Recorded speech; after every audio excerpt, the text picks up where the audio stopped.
Good morning, students. Today we will start chapter 2 of class 7. I hope you would have gone through chapter 1. Today we will start chapter 2. The name of the chapter is Nutrition in Animal. First of all, highlight all the difficult words and find the meaning from the dictionary. The meaning of nutrition is taking in and utilization of the food. That is called nutrition. In this chapter we will study about nutrition in animals.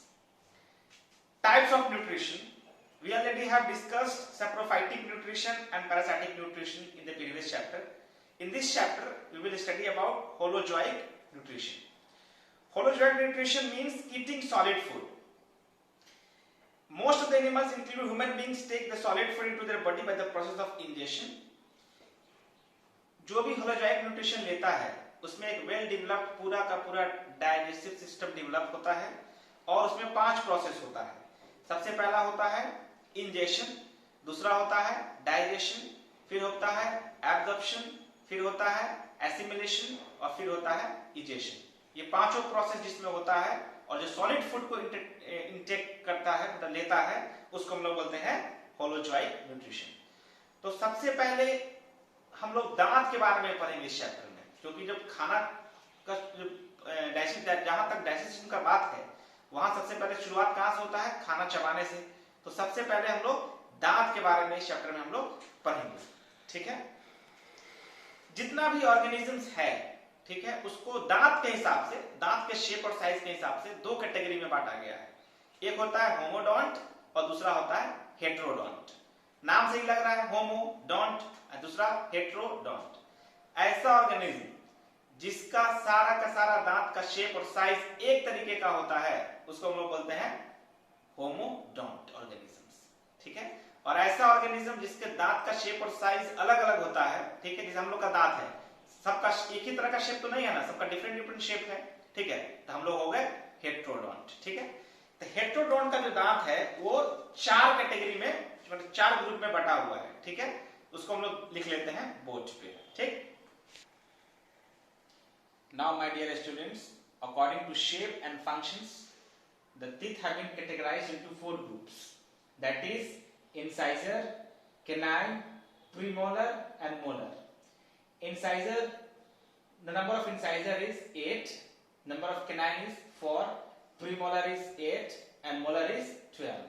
Total number is 32. Total number is 32. Now, incisor is also called biting teeth. Canine is called tearing teeth and premolar and molar is chewing teeth. हम लोग जानते हैं इसका number, ये इसका 8 होता है incisor 8, canine 4, premolar 8, molar 12. ये किसी भी चीज को काटने में काम आता है, ये छीलने फाड़ने में काम आता है और ये प्रीमोलर मोलर चबाने में काम आता है. हम लोग फिगर देख लेते हैं इसका लोकेशन कहां पे है. ये इंसाइजर होता कहां पे है, कैनाइन होता कहां पे है, प्रीमोलर होता कहां पे है. ठीक है. और मोलर कहां पे होता है हमारे अंदर मुंह में, इसको हम लोग मुंह के अंदर कहां पे होता है उसको हम लोग देख लेते हैं. ठीक है. चलो हम लोग फिगर देखते हैं. चलो अब हम लोग देख लेते हैं उसका लोकेशन कहां पे होता है दांत का. ठीक है. ये जो फिगर दिया है ये लोअर जॉस का दिया, मतलब नीचे वाले दांत का दिया है और सेम दांत ऊपर भी होता है. ठीक है. तो यहां पे कंफ्यूज नहीं होना है. ठीक. जो आगे का 4 दांत है 1 2 3 4, ठीक, तो 4 नीचे हो गया तो 4 ऊपर भी होगा. ठीक है. तो ये चारों दांत जो है 4 नीचे का और 4 ऊपर का फिगर में नहीं दिया है, समझ लेना है. 1 2 3 4 नीचे वाला और फिर 1 2 3 4 ऊपर वाला. ठीक है. तो इसी को हम लोग बोलते हैं क्या कि इंसाइजर है. तो ये कितना हो गया? ये हम लोग कितना पढ़े हैं? 8 पढ़े हैं. ठीक है. तो इसका मतलब कि 4 नीचे और 4 ऊपर, तो 8 हो गया. ठीक है. जैसे ये 4 दांत खत्म होगा उसके बाद जो 5वां दांत आएगा, ठीक है, इधर से 1 2 3 4 5 इधर से, तो ये कैनाइन हो जाएगा. जो कॉर्नर पे थोड़ा निकला हुआ होता है ये कैनाइन होता है. ठीक. कॉर्नर पे होता है, ये चिड़ने फाड़ने के लिए काम आता है. तो एक यहां हो गया और एक यहां हो गया, तो 2 नीचे हो गया और फिर 2 ऊपर रहेगा. तो नंबर ऑफ कैनाइन कितना हो गया? 1 2 नीचे और फिर 2 ऊपर भी होगा, तो नंबर ऑफ कैनाइन 4 हो जाएगा. ठीक है. उसके बाद देखो कैनाइन के जस्ट 2 बगल वाला, कैनाइन ये है, ध्यान देना, कैनाइन ये है, कैनाइन के जस्ट 2 बगल वाला, मतलब कि ये और ये, इसी को हम लोग बोलते हैं प्रीमोलर.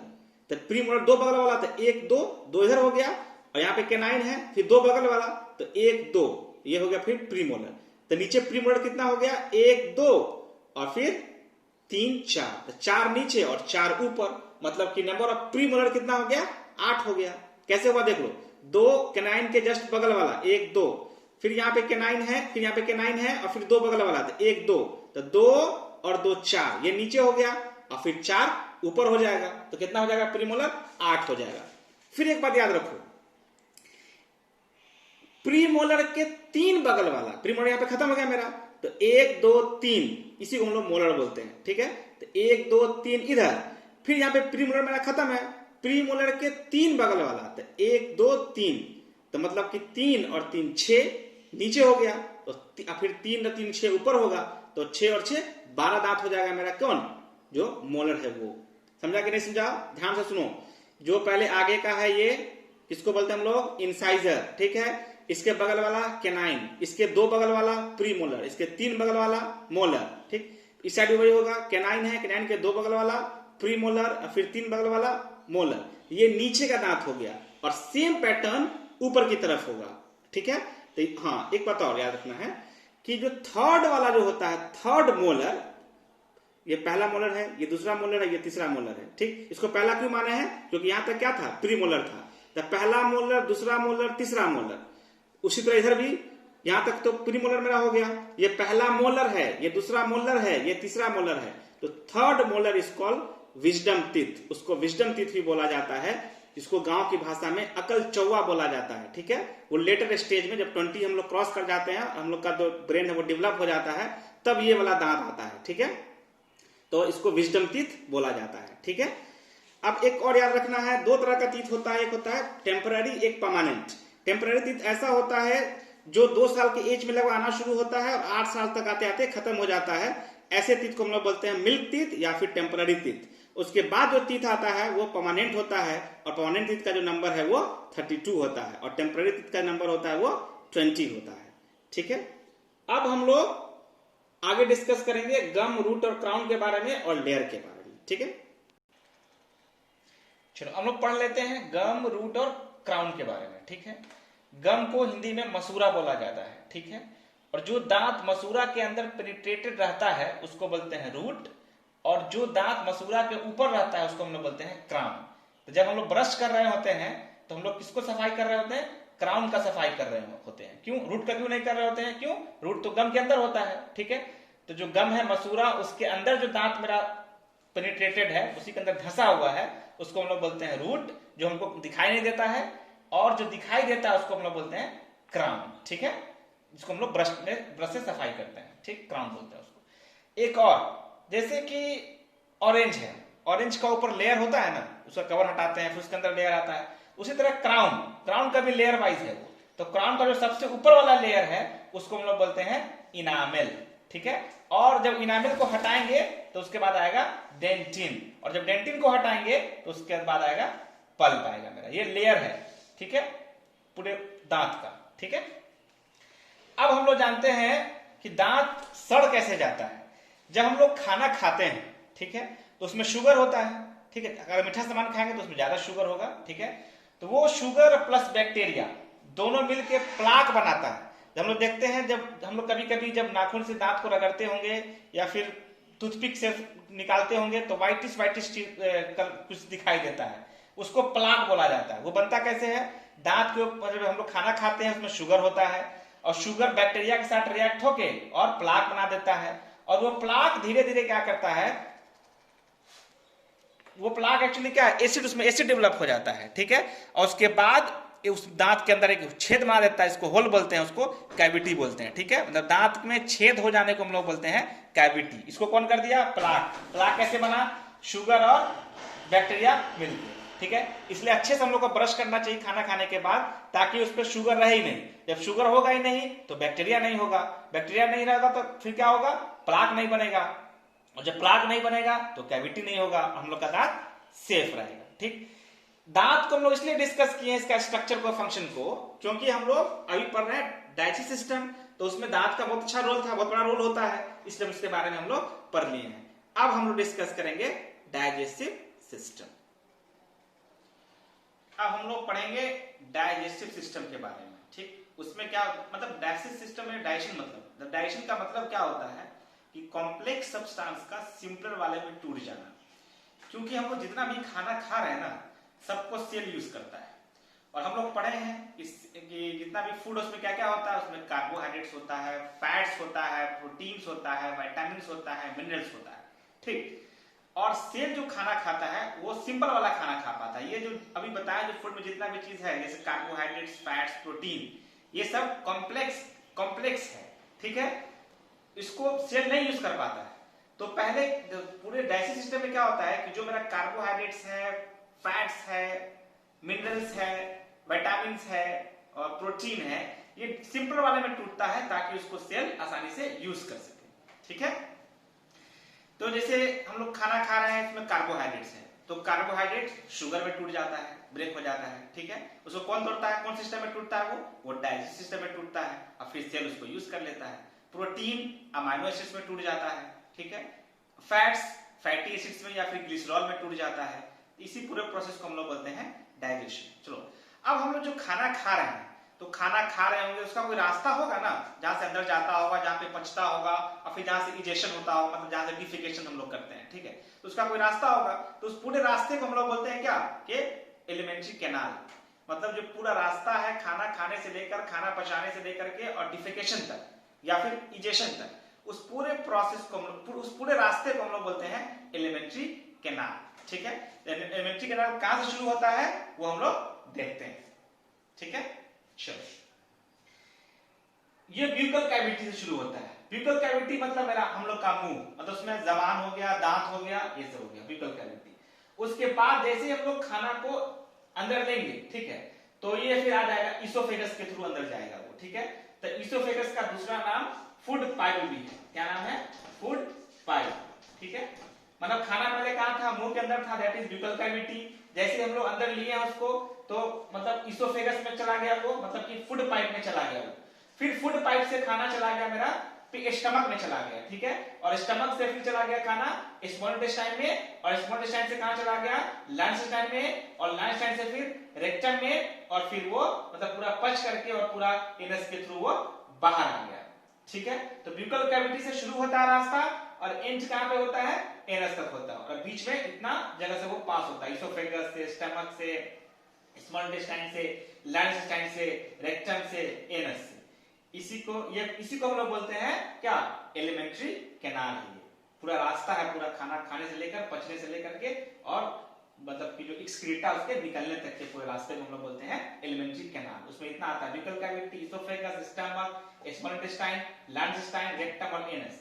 और लार्ज इंटेस्टाइन को हम लोग कोलॉन भी बोलते हैं। एक बात थोड़ा ध्यान से यहाँ सुनना है हम लोग को। ठीक है, मतलब कि जैसे इसोफेगस खत्म होता है तो स्मॉल इंटेस्टाइन आ जाता है, सॉरी, जैसे इसोफेगस खत्म होता है तो स्टमक आ जाता है, और स्टमक जैसे ही खत्म होता है तो फिर हमारा स्मॉल इंटेस्टाइन आ जाता है। ठीक है, तो ऐसा पॉइंट जहां पे स्टमक और स्मॉल इंटेस्टाइन का कनेक्टिंग पॉइंट होता है उसको हम लोग डैड्यूनम बोलते हैं। क्या बोलते हैं, डैड्यूनम। उसके बाद जो पूरा स्मॉल इंटेस्टाइन है उसका पार्ट पूरे को जैड्यूनम बोलते हैं, और जो एंडिंग पॉइंट है जहां पे स्मॉल इंटेस्टाइन खत्म होता है उसको हम लोग बोलते हैं इलियम। क्या बोलते हैं उसको, इलियम। इसके स्टार्टिंग, इसके कनेक्टिंग पॉइंट को क्या है, डैड्यूनम बोले थे। स्टमक और स्मॉल इंटेस्टाइन के कनेक्टिंग पॉइंट को डैड्यूनम बोले थे। फिर उसके बाद जैड्यूनम आ गया था, और स्मॉल इंटेस्टाइन के एंडिंग पॉइंट को जहां पे खत्म हो रहा था उसको इलियम बोलते हैं।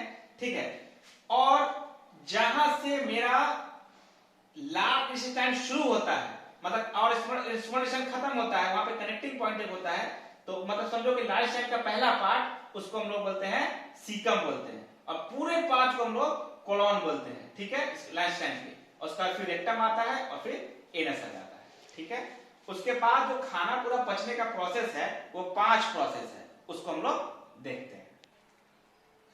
डाइजेशन में हमारा ये पूरा 5 प्रोसेस होता है। ठीक है, सबसे पहला होता है इंजेशन।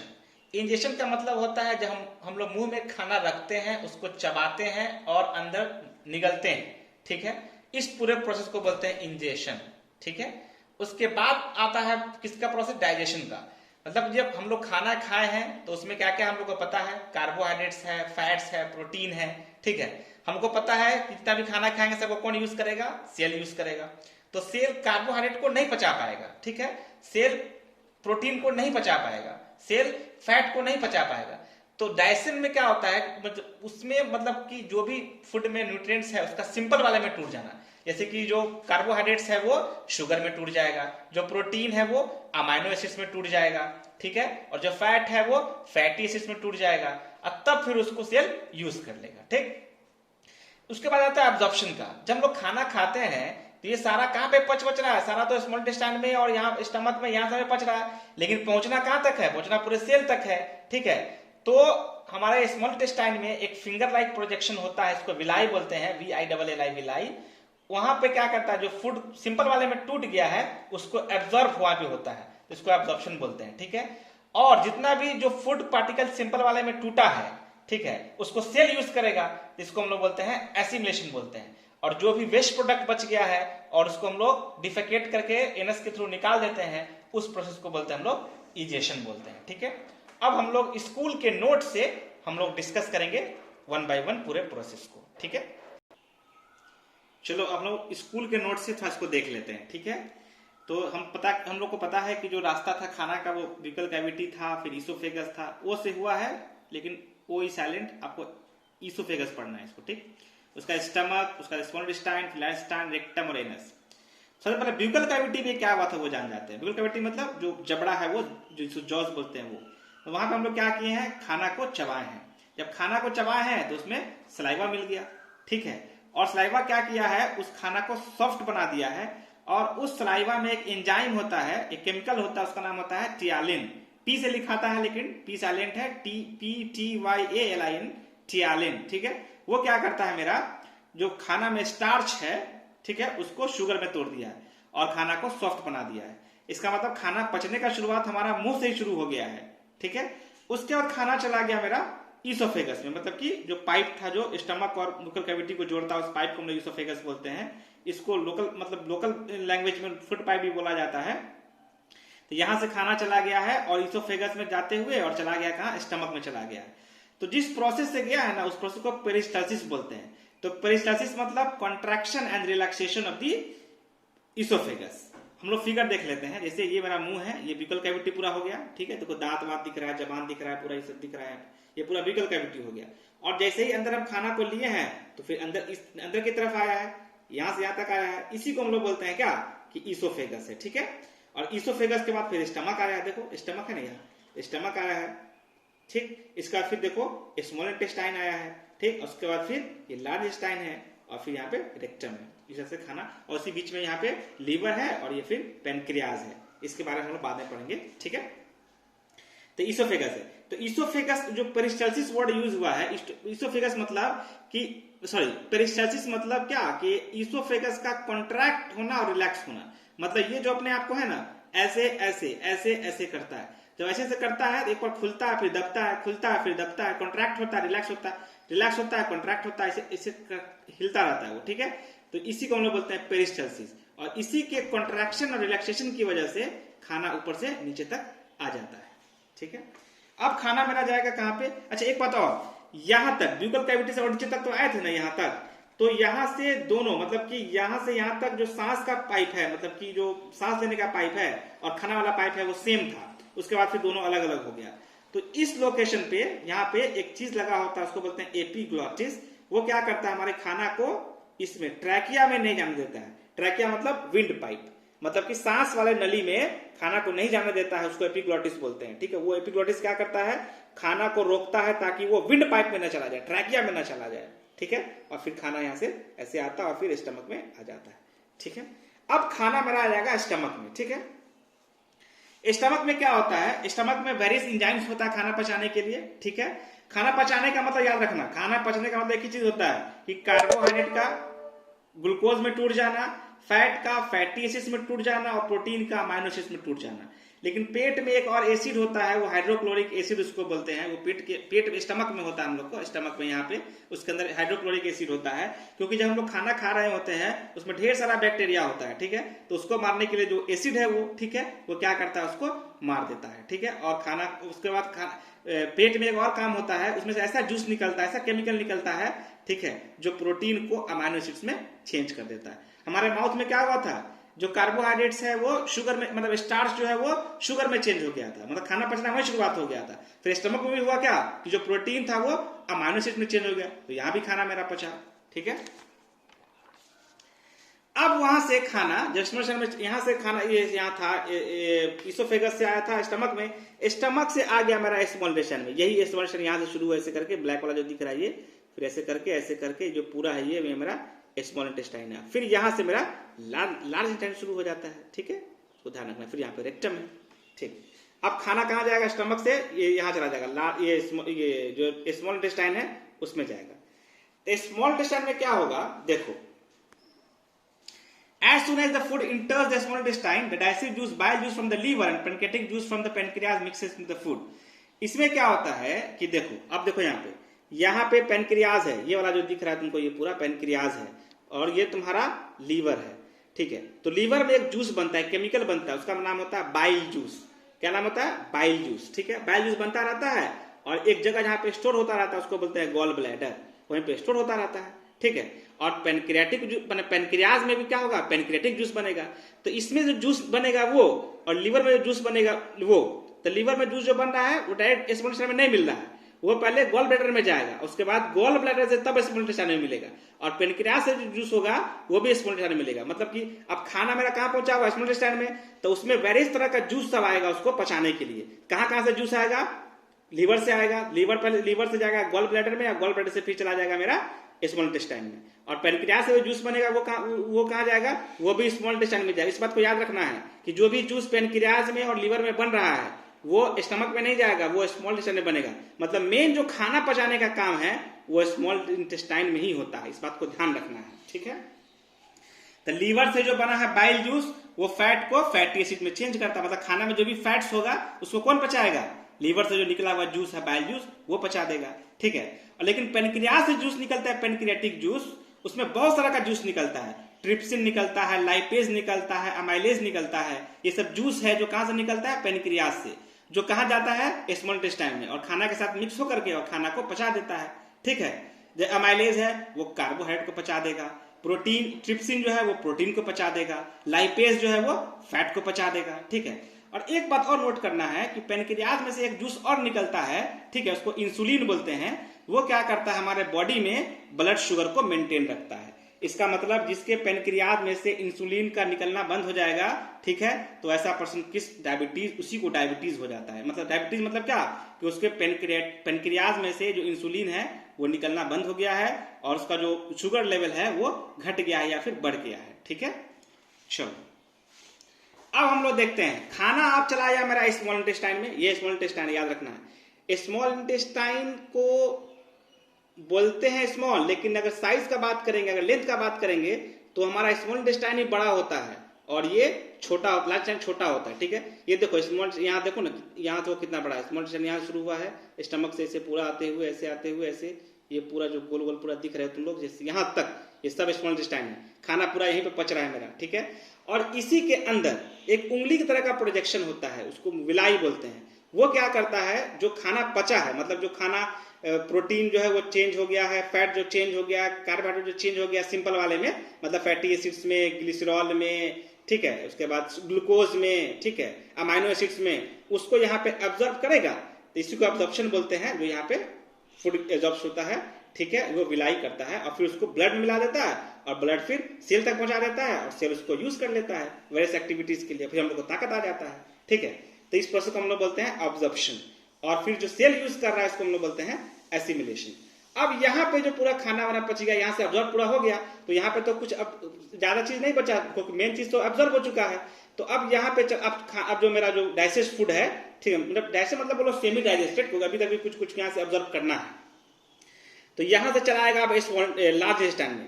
लार्ज इंटेस्टाइन में जो फूड आएगा तो वहां पे हमारा सॉल्ट और वाटर का एब्जॉर्प्शन होगा, मतलब कि बाकी जो था, जितना भी उसमें प्रोटीन था, फैट्स था, ठीक है, कार्बोहाइड्रेट्स था, वो तो यहीं पे पूरा एब्जॉर्ब हो गया।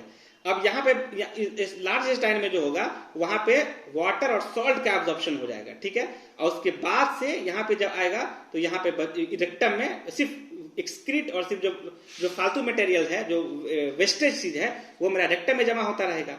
और जब रेक्टम फुल होता है तो फिर हम लोग लगता है कि मतलब कि I should go for the defecation, और फिर वो एनएस के थ्रू हम लोग जो वेस्ट है, वो एक्सक्रीटा है, उसको बाहर निकाल देते हैं। ठीक है। और एक बात और याद रखना है कि जो लार्ज इंटेस्टाइन है, जो नीचे से ऊपर गया है, ठीक है, इसको बोलते हैं हम लोग असेंडिंग कोलॉन, मतलब इसको कोलॉन भी बोला जाता है, जो लार्ज इंटेस्टाइन को कोलॉन भी बोला जाता है। तो इस जो नीचे से ऊपर गया है इसको बोलते हैं असेंडिंग कोलॉन, जो लार्ज इंटेस्टाइन इधर से इधर गया हुआ है इसको हम लोग बोलते हैं ट्रांसवर्स कोलॉन, और जो ऊपर से नीचे आया है उसको बोलते हैं डिसेंडिंग कोलॉन, और जो यहाँ पे मोड़ा है उसको बोलते हैं सिग्मोइड, और फिर यहाँ पे रेक्टम आ जाता है। ठीक है। तो हम लोग पूरा प्रोसेस पढ़ लिए। यहाँ से इंजेक्शन शुरू हुआ था, ठीक है, फिर यहाँ से आया फूड पाइप के जरिए अंदर, या इसोफेगस बोलो, उसके जरिए अंदर आया, फिर यहाँ पे पूरा यहाँ तक खाना पचा, तो यहाँ तक ये पूरा मेरा क्या हो गया था, इंजेक्शन हो गया था। फिर जब यहाँ तक अंदर आया तो फिर डाइजेस्ट हो रहा है, फिर स्मॉल इंटेस्टाइन में जो विलाई था इसको एब्जॉर्ब किया था तो एब्जॉर्प्शन हो गया, फिर उसको सेल यूज किया तो सिमुलेशन हो गया, और फिर जो वेस्ट के थ्रू जो वेस्टेज बाहर आया है वो जो मेरा इजेक्शन हो गया। तो 5 प्रोसेस जो था वहां उसको समझ गए हम लोग, इस पूरे स्ट्रक्चर को समझ गए हम लोग। ठीक है। अब लोग फिगर को हम लोग समझ ही गए हैं, और इसको अच्छे से पढ़ना है, और कहीं पे दिक्कत हो तो फिर पूछना है। My dear students, half of the topics of this chapter is completed and some of the topics are still remained. We will discuss that in the next video. We will meet in the next video as soon as possible. Till then, bye, take care.